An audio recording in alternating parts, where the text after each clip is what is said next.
नमस्कार दोस्तों, मेरा नाम है प्रवीण और आप देख रहे हैं भाविका फ्लिटसीज चैनल को एक बार फिर से। तो आज मैं लेकर आपके लिए बहुत ही important topic again from the GATE chemical engineering. जो आज का जो टॉपिक है this is from the mass transfer, जो हमारा सब्जेक्ट है। तो आज का जो मैं क्वेश्चन लेके आया हूं this is from the GATE 2004। Very simple numerical है, मतलब ये इतना टफ नहीं है, मगर अब हम जैसे जैसे आगे बढ़ते जाएंगे तो हमारे न्यूमेरिकल काफी टफ होंगे। मैं सारे क्वेश्चंस मास ट्रांसफर से रिलेटेड सॉल्व करता जाऊंगा। ऑलरेडी हमारे मेरी प्लेलिस्ट है भाविका फ्लिटसीज चैनल की, उसमें 3 क्वेश्चंस ऑलरेडी इंक्लूडेड हैं। तो ये जो है हमारा 4th क्वेश्चन है। बट आगे बढ़ने से पहले अगर आपने मेरा चैनल सब्सक्राइब नहीं किया तो प्लीज ये आपसे बहुत बड़ी सी रिक्वेस्ट कि आप मेरा चैनल सब्सक्राइब कीजिए, लाइक एंड शेयर करना मत भूलिएगा, ताकि मैं ऐसे ही एजुकेशनल वीडियोस आपके लिए हमेशा हर पल लेके आता रहूं। और इसी वीडियो के डिस्क्रिप्शन बॉक्स में अगर आप देखेंगे तो आपको एक लिंक मिलेगा जहां से आप फिलहाल तो जो हमारा मास ट्रांसफर है, मास ट्रांसफर में हम हर एक चीज बारीक से बारीक एनालिसिस भी कवर करेंगे। तो आप किसी को सजेस्ट कर सकते हैं, डाउनलोड कर सकते हैं डेफिनेटली। तो चलिए ज्यादा ना टाइम लेते हुए इस क्वेश्चन को हम अपनी नेटिव लैंग्वेज में पढ़ेंगे, क्योंकि ये जो क्वेश्चन है सिंपली देखिए है तो ये डिस्टिलेशन जो चैप्टर है हमारा उससे है। ये आया था गेट 2004 में, 2 मार्क्स के लिए आया था। ठीक है, अब ये जो क्वेश्चन है ये बेस्ड है हमारा दिस वन मेटल बैलेंस से रिलेटेड। ठीक है, तो साथ में इस क्वेश्चन को करेंगे। ऑलरेडी इस क्वेश्चन में डायग्राम दिया हुआ है। ठीक है, साथ में लिखेंगे गिवन डेटा। देखिए गिवन डेटा में काफी आसानी हो जाती है समझने के लिए। तो अगर आप यूनिवर्सिटी के भी क्वेश्चन करते हैं तो डेफिनेटली गिवन डेटा लिखिए, साथ में लिखिए, बनाइए डायग्राम। तो आपको एटलीस्ट 5 मार्क्स में से या 10 मार्क्स में से you will get 1 to 2 marks. ठीक है, ओके, तो चलिए स्टार्ट करते हैं। क्या ठीक है, चलिए पढ़ता हूं मैं आपके लिए क्वेश्चन। ठीक है, a distillation column separates 10,000 kg per hour. देखिए आपको सबसे पहले ये मेटल बैलेंस क्लियर होना चाहिए, बाकी तो हम बात की बातें समझेंगे। ठीक है, a distillation column separates 10,000 kg per hour benzene toluene mixture as shown in figure below. एक डिस्टिलेशन कॉलम है जैसा कि आप देख रहे हैं यहां पे। ठीक है, वो सेपरेट कर रहा है 10,000 kg पर आवर बेंजीन और टोलीन का मिक्सचर। देखिए ये फीड है, यहां से आपका डिस्टिलेट निकल रहा है और यहां से आपका बॉटम प्रोडक्ट निकल रहा है। ठीक है, अब बेंजीन और टोलीन एक बाइनरी मिक्सचर है जिसमें सबसे देखिए टोलीन का boiling point around 110 degree Celsius होता है और बेंजीन का I think 85 to 90 degree Celsius है। तो ये लो बॉइलिंग पॉइंट हमारा कंपाउंड है। ठीक है, तो ये डेफिनेटली एज ए डिस्टिलेट में ही आएगा। और ये जो कंपोजिशन दी हुई है मोल फ्रैक्शन में दी हुई है, याद रखिएगा मोल फ्रैक्शन में दी हुई है। This is the mole fraction of more volatile component. More volatile component कौन सा है? बेंजीन है, XD 0.95। और यही समझ में आ रहा है, ये जो मोल फ्रैक्शन हमारी क्या बोलते हैं बेंजीन की दी हुई है बॉटम प्रोडक्ट में, वो 0.05 है। ओके, बॉटम प्रोडक्ट को हमने सिंबल दिया हुआ, ऑलरेडी सिंबल दिया हुआ है डायग्राम में, W है, ये D है। अब कुछ अमाउंट देखिए जैसे जैसे आपके वेपर्स ऊपर उठते हैं, ठीक है, ये है हमारा बॉयलर का सिंबल, ये है हमारा कंडेंसर का सिंबल। ठीक है, जैसे जैसे आप देख रहे हैं, देखिए इसको फीड दी हुई है, फीड भी बता देता हूं। फीड जो है 10,000 kg पर आवर इसको फीड की जा रही है, दी जा रही है। ठीक है, इसमें जो बेंजीन का, ठीक है, बेंजीन का यानी कि लो वॉलेटाइल कंपाउंड जो है हमारा, उसकी जो मोल फ्रैक्शन दी हुई है फीड में, इसी वजह से इसी मोल फ्रैक्शन को डिनोट किया हुआ है XF से। XF कितना है? 0.5। ओके, अब यहां पर जैसे ही प्रोडक्ट एंटर करता है तो जैसे जैसे प्रोडक्ट लो वॉलेटाइल कंपोनेंट, क्योंकि इसका बॉइलिंग पॉइंट कम है तो ऑटोमेटिकली ये ऊपर उठेगा। ठीक है, तो इसके वेपर्स होंगे। अब इसमें थोड़े बहुत टोलीन के भी वेपर्स हो सकते हैं और मैक्सिमम वेपर्स किसके होंगे? लो वॉलेटाइल कंपाउंड के, यानी कि बेंजीन के। बेंजीन का जो मूल मतलब यहां पर जो फ्लो रेट दिया हुआ है, ठीक है, mass flow rate 8,000 kg per our दिया हुआ है। ठीक है, दूसरी चीज कुछ अमाउंट में देखिए ये जो वेपर्स हैं कंडेंस होने के बाद अपनी लिक्विड स्टेट अटेन करेंगे, मगर ठीक है, तो ये कंडेंसर क्या करता है? सिंपली ये जस्ट लैटेंट हीट निकाल लेता है। लैटेंट हीट निकालने के बाद, ठीक है, सेंसिबल हीट भी निकालनी है, तो इसमें और कोई तो कंडेंसर नहीं लगा हुआ है। ओके, कुछ अमाउंट में आपका ये जो लिक्विड है अंदर डिस्टिलेशन कॉलम के अंदर एंटर कर देता है, जिसको हम डिनोट कर रहे हैं कैपिटल L0, 0 बेस पे लगा हुआ है, ये है डिस्टिलेट। और कुछ अमाउंट में आपका जो लिक्विड है वो बाहर निकल जाता है। ठीक है, तो ये जो XF है, XD है, XW है, ये हमारे बेंजीन का ही मोल फ्रैक्शन है। आई होप आपको चीजें समझ में आ रही होंगी। ठीक है, फिलहाल देखिए मोल फ्रैक्शन, अगर ये मोल फ्रैक्शन होता तो डेफिनेटली यहां पे मोल्स पर आवर होता, मगर बोल सकते हैं अभी वेट फ्रैक्शन है। ठीक है, केजी पर आवर है, क्योंकि फीड आपकी केजी पर आवर में है, तो ये जो मोल फ्रैक्शन ना होते हुए ये आपके वेट फ्रैक्शन हो गए। क्लियर हो गया ये? ओके, आगे बढ़ते हैं। In the figure XF, XD, XW, वो तो मैंने बता दिया है, represents the weight fraction of benzene in the feed. मतलब ये जो XF XD, ठीक है, ये XD है और ये जो XW है ये क्या है, हमारे वेट फ्रैक्शन है। फिलहाल एक्चुअली मैं तो मोल फ्रैक्शन बोल रहा था, मगर ये क्योंकि आपका सारा जो फीड है ये 8000 kg पर आ रहा है, क्योंकि ये क्या बोलते हैं हमारा मास फ्लो रेट में दिया हुआ, तो डेफिनेटली ये जो XF XD और XW है ये वेट फ्रैक्शन में ही रहने वाला है। ओके, ये किसका है, एक तो फीड का XF, डिस्टिलेट का XD, रेजिड्यू या फिर बॉटम प्रोडक्ट बोल सकते हैं। ओके, हमसे पूछा गया है रिफ्लक्स रेशियो, तो हमसे पहली बात तो पूछा क्या गया है L/D का रेशियो, ये होता है हमारा रिफ्लक्स। मतलब ये बताएगा कि अगर 1 kg प्रोडक्ट डिस्टिलेट के तौर पे जा रहा है, ठीक है, तो अंदर कितना जा रहा होगा। याद रखिएगा जैसे जैसे ये 1 के ऊपर जाएगा तो डेफिनेटली डिस्टिलेट 1 आ रहा है, सपोज 2 आया, L/D का रेशियो, जिसको रिफ्लक्स रेशियो भी बोलते हैं, ठीक है, रिफ्लक्स रेशियो बोलते हैं। मान लीजिए ये 2 आया, तो कहने का मतलब है L/D कितना हो गया, योर 2, या फिर मान लीजिए 100, तो कहने का मतलब है एक आप निकाल रहे हैं और 100 डाल रहे हैं, तो यार ये तो हमें हमारे उसमें बैठेगा ही नहीं प्रोजेक्ट में, तो ये तो पॉसिबल ही नहीं है।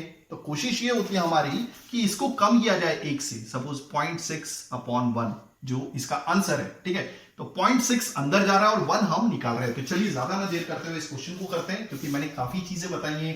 डिस्टिलेशन कॉलम क्या है, ओके, डिस्टिलेशन कॉलम क्या रहता है कि हम बाइनरी मिक्सचर को या फिर टर्नरी मिक्सचर, वैसे तो मिक्सचर अलग अलग होते हैं, फिलहाल इसमें जो हम पढ़ रहे हैं यानी कि 2 कंपाउंड को मिलके जो हमारा मिक्सचर बना है that is a binary mixture, और हम हीट का हेल्प का यूज करके, मतलब हीट को यूज करके यानी कि डिस्टिलेशन कॉलम को यूज करके हम इसे सेपरेट कर रहे हैं। ओके, सबसे पहले हम इसमें देखिए, इसमें समझना क्या है, इसमें मटेरियल बैलेंस बहुत जरूरी है, ठीक है।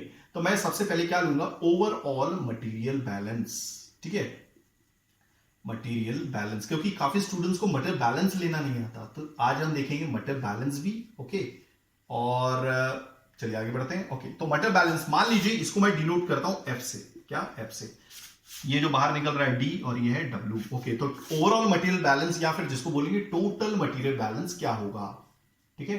ओके, तो टोटल मटेरियल बैलेंस क्या होगा, देखिए एंट्री पे कुछ भी एंट्री किया, मटेरियल बैलेंस क्या होता है कि कितना आपने एंटर किया और कितना बाहर निकल गया, ठीक है। तो सपोज आपने एंट्री कितना किया था F, ओके, बाहर कितना निकल रहा है, ऊपर से बाहर कितना निकल रहा है D, कितना निकल रहा है D, मतलब ये वाला डिस्टिलेट, F क्या है, फीड है, D डिस्टिलेट है, ओके, नीचे से क्या निकल रहा है W, हो गया। तो ये हो गया हमारा material balance, overall material balance.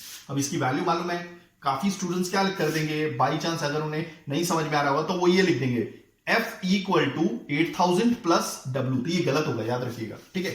हमारी जो चीजें देखिए एंटर करने के बाद, देखिए ये था आपका input, input is equal to, देखिए ये ओवरऑल मटेरियल बैलेंस लिखेंगे कैसे, input is equal to output, ये लिखा है ना मैंने, इनपुट कितना था F, आउटपुट कितना है, 2 जगह से निकल रहा है डिस्टिलेशन कॉलम से, टॉप से और ये बॉटम प्रोडक्ट से, ठीक है, मतलब बॉटम से निकल रहा है, तो टॉप से क्या निकल रहा है D बाहर निकल रहा है डिस्टिलेशन कॉलम के, और W बाहर निकल रहा है, ठीक है। Okay, so let me change my colour, some problem is there. Okay, तो फीड कितना है 10000, यहां पे मैं लिख देता हूं 10000। ओके, डिस्टिलेट हमें नहीं मालूम है, ओके, W भी नहीं मालूम है, तो this is our first equation, clear हो गया। ओके, अब मैं मटेरियल बैलेंस ऑफ किसका लिखूंगा, मोर वॉलेटाइल कंपाउंड, तो मोर वॉलेटाइल कंपाउंड कौन सा है हमारा, बेंजीन है, material balance of benzene, clear हो गया। ओके, चलिए, ओके, अब ये ऑलरेडी वेट फ्रैक्शन में दिया हुआ है, देखिए 0.5 है, तो कहने का मतलब है ये 50% था फीड में, ठीक है। ओके, तो मैं क्या करूंगा, मटेरियल बैलेंस ऑफ बेंजीन, तो ये हो गई हमारी फीड 10,000 की, ओके, केजी पर आ रहे हैं, ओके, और इसको मैं मल्टीप्लाई कर दूंगा, this is your again some problem is there, don't worry, क्या हो गया, हाँ, 10,000 मल्टीप्लाई बाय 0.5, तो ये मैंने वेट फ्रैक्शन से मल्टीप्लाई कर दिया। ओके, तो ये हमको क्या देगा, हमारा क्या देगा, बेंजीन देगा फीड में। ओके, समझ में आ गया, ये क्लियर हो गया, ये हमारा जो है क्या बोलते हैं, फीड में बेंजीन देगा, ये फॉर्मूला। ओके, अब हम डिस्टिलेट की तरफ चलते हैं, तो डिस्टिलेट तो हमें वैसे ही नहीं मालूम है, D equal D into distillate into mole fraction 0.95, clear हो गया। ओके, 0.9। अब ये क्या है, डिस्टिलेट में हमारा लो वॉलेटाइल कंपाउंड कितना है, तो कैसे निकलेगा, D इंटू 0.95, बीच में प्लस आएगा, क्योंकि आउटपुट में आपका यहां से भी तो कुछ निकल रहा है, बॉटम प्रोडक्ट से भी तो कुछ आपका बेंजीन निकल रहा है, ठीक है, याद रखिएगा ये वेट फ्रैक्शन है। और हमें प्लस डब्ल्यू। डब्ल्यू का कितना परसेंट है, अभी देखिए परसेंट को ऑलरेडी 100 से डिवाइड कर दिया है और इसी वजह से ये वेट फ्रैक्शन लिखा हुआ है, तो डब्ल्यू इंटू 0.05 हो गया, ये क्लियर। ओके, तो मैं क्या करूंगा इस इक्वेशन, तो ये होगा हमारी सेकंड इक्वेशन। ये फर्स्ट इक्वेशन में से मैं क्या निकालूंगा, डी की वैल्यू निकाल लूंगा। ओके, 1000 10,000। ओके, इस डब्ल्यू को मैं इस साइड लूंगा तो माइनस साइन के साथ आएगा। ओके, तो एक काम करता हूं, इसको 1 कर देता हूं, तो ये डी की वैल्यू मैं सेकंड इक्वेशन में पुट कर दूंगा। सो दैट विल बी, देखिए इसे मल्टीप्लाई करेंगे तो this will be 5000। Okay, equal to D की जगह मैं क्या पुट करूंगा, 10,000 माइनस डब्ल्यू। हाँ, डी की जगह मैं क्या पुट कर रहा हूं, D equal to 1000 minus W. ओके, ये हो गया, और ये डी की जगह मैंने ये पुट कर दिया, ठीक है, और मल्टीप्लाई बाय 0.95 तो था ही, प्लस डब्ल्यू इंटू 0.95, ठीक है। ओके, चलेगा। ओके, अब मैं सिंपली क्या करूंगा, मल्टीप्लाई करूंगा 5000 इक्वल टू, इसको इससे मल्टीप्लाई किया 0.95 into 10,000, that will be 9500 minus 0.95 into W is 0.95 W plus 0. Wait a minute, हाँ यहाँ पे 0.05 था ना, मैं कहां से लिख दिया ये। Okay, W into 0.05 is 0.05 W। Okay, simply अब मैं क्या करूंगा, देखिए ये काफी बड़ा नंबर है तो यहां पर छोटा नंबर है, इसको मैं यहां बुला लूंगा, ये प्लस में है तो ये हो जाएगा माइनस में, 9500 माइनस 5000। ओके, और ये जो चीजें हैं W वाली, ये मैं साइड ले लूंगा, तो दैट विल बी, यहाँ पे नेगेटिव 0.95 है तो that will B 0.95। Okay, negative positive हो जाएगा, और ये प्लस वाला 0.05 W, ये हो जाएगा माइनस 0.05 W। तो ओके, अगर मैं इन दोनों को माइनस करता हूं तो दैट विल बी 0.9 W, इनको माइनस करता हूं तो this is coming out to be कितना रही है, 4500। तो अगर मैं W निकालूंगा तो I get W is equal to 5000 kg per hour, क्योंकि जो मैं वैल्यूज यहां पे यूज कर रहा हूं ये ऑलरेडी kg पर आवर में, ठीक है, हो गया ये। ओके, सो ठीक है, ये हो गया W हमें मिल गया है, तो I take it out the distillate also. तो डिस्लेट कितना होगा, डिस्लेट इज 10,000 माइनस W कितना 5000 है, तो दैट मीन्स आपका 1000 में से W गया, W 5000 है तो 1000 मीन्स 10,000 से W गया, W इज 5000, तो अगेन डिस्लेट भी 5000 ही रहेगा kg per hour. Let me check everything is working fine, या ठीक है, हो गया ये क्लियर। चलिए, हमें क्या निकालना था, हमें निकालना है this is your L/D ratio, यानी कि रिफ्लक्स रेशियो। अब आप देख रहे हैं, देखिए इस इतने एरिया में अगर आप मटेरियल बैलेंस लगाते हैं, देखिए यहां से निकल कितना रहा है 1000। ओके, मींस 8000 निकल रहा है, 8000 निकल रहा है, और ये डिवाइड हो जा रहा है दो पार्ट में, एक D में और एक L0 में, ठीक है। तो मैं यहां पर मटेरियल बैलेंस लगाता हूं एट मींस टॉप पर मैंने मेटल बैलेंस लगाया है। Late me change my colour. Okay, ये ज्यादा अच्छा बेटर कलर है, तो मैंने डिस्टिलेशन टावर के टॉप पे मेटल बैलेंस लगाया, ठीक है, वो भी टोटल मेटल बैलेंस लगा रहा हूं, तो ये क्या हो जाएगा 8000। मैंने क्या बोला था कि एंट्री हो रही 8000 की, और ये 8000 डिवाइड हो रहा है आपके D में और ये L0 पे, तो this is L0 plus capital D। Okay, so therefore 8000 equal to L0 हमें पता नहीं है, क्योंकि हमें क्या चाहिए था L0, D तो आ गया हमारा, ठीक है। तो सबसे पहले हमने क्या फाइंड आउट किया, डिस्लेट। ओके, डिस्लेट क्या है, this is 5000। Okay, so therefore your L0 is equal to 8000 minus 5000. So therefore this is L0, 8000 में से 5000 गए, that will be 3000 kg per hour. हो गया। Right now, what is reflux ratio? So reflux ratio is equal to L/D, means L0 by D. So L0 is your 3000. आया अभी हमने निकाला, and distillate 5000 था. So this is coming out to be 0.6. तो I hope आपको सारी चीज समझ में आ गई होगी। So this is very easy, that was a question based on your from the mass transfer GATE 2004 problem. तो ये था हमारा मेटल बैलेंस के ऊपर। तो आगे हम जैसे जैसे आगे बढ़ते जाएंगे मींस डिस्टिलेशन, हम कॉम्बिनेशंस में काफी सारे न्यूमेरिकल्स करेंगे। तो थैंक्स फॉर वॉचिंग, धन्यवाद, थैंक यू, और ऐसे ही जुड़े रहिए मेरे साथ।